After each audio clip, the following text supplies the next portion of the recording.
Hey everyone, and welcome to day 5 of my horror movie review marathon, and I've got your Stigmata movie review. A woman is attacked by unknown forces and develops the same wounds of crucifixion. Can a priest save her? So as far as the story goes, Rupert Wainwright directs this 1999 film that is more slow-moving and not as terrifying as some scenes may depict. A woman who lives just a normal life as a hairdresser succumbs to attacks on her body and potentially her soul when she gets stigmata. And I wasn't as impressed with the direction this movie was going in because I don't think it ever really explained why this fate chose this person. Then again, things don't always work out like you want them to. Most of the time, I had no idea where this movie was going because it felt like a bunch of repetitiveness throughout the entire film, and that made me want this movie to just end. As far as the casting goes, you've got Patricia Arquette, who surprisingly, or should I say not surprisingly, does a mediocre job playing this woman who, is faced with this stigmata, and, over and over again she has to deal with all of these attacks, and nobody really knows how to help her.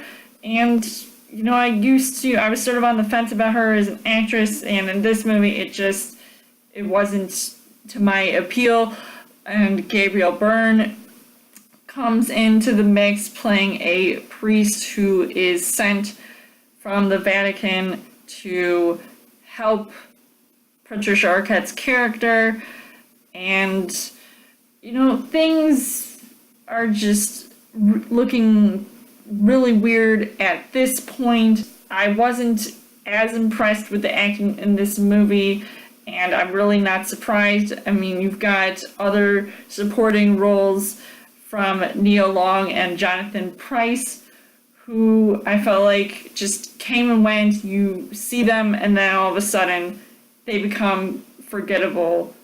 So the things that I liked about this movie was that at times, while I might have been expecting this movie to have some scares in it, because, being a horror fanatic, I want to see some stuff going down.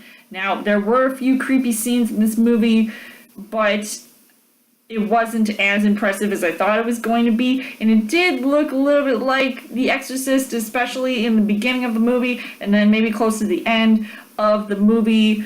So I kind of like those aspects, but that was pretty much it. Unfortunately, the things that I didn't really like about this movie is that some scenes just looked flat out ridiculous. I mean, I don't know what was going on. I tried not to judge this movie because, it was made in the late 90s, so I knew that looking back, you were probably going to see some stuff that, obviously doesn't stand the test of time. But at the end of the day, it was cheesy. There were just some things in here that were unnecessary to hear, to see.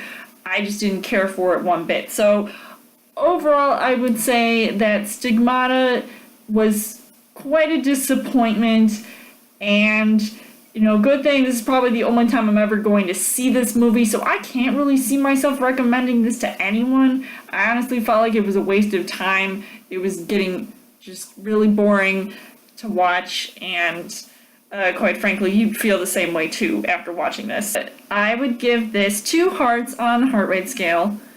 So let me know in the comments what you guys thought of Stigmata, and come back tomorrow for day 6 of my horror movie review marathon. And as always, you guys can subscribe to my channel. I've got more movie reviews, movie updates, come back every week for a Trial Thursday video. You guys can also like me on Facebook and follow me on Twitter, and I will see you guys later.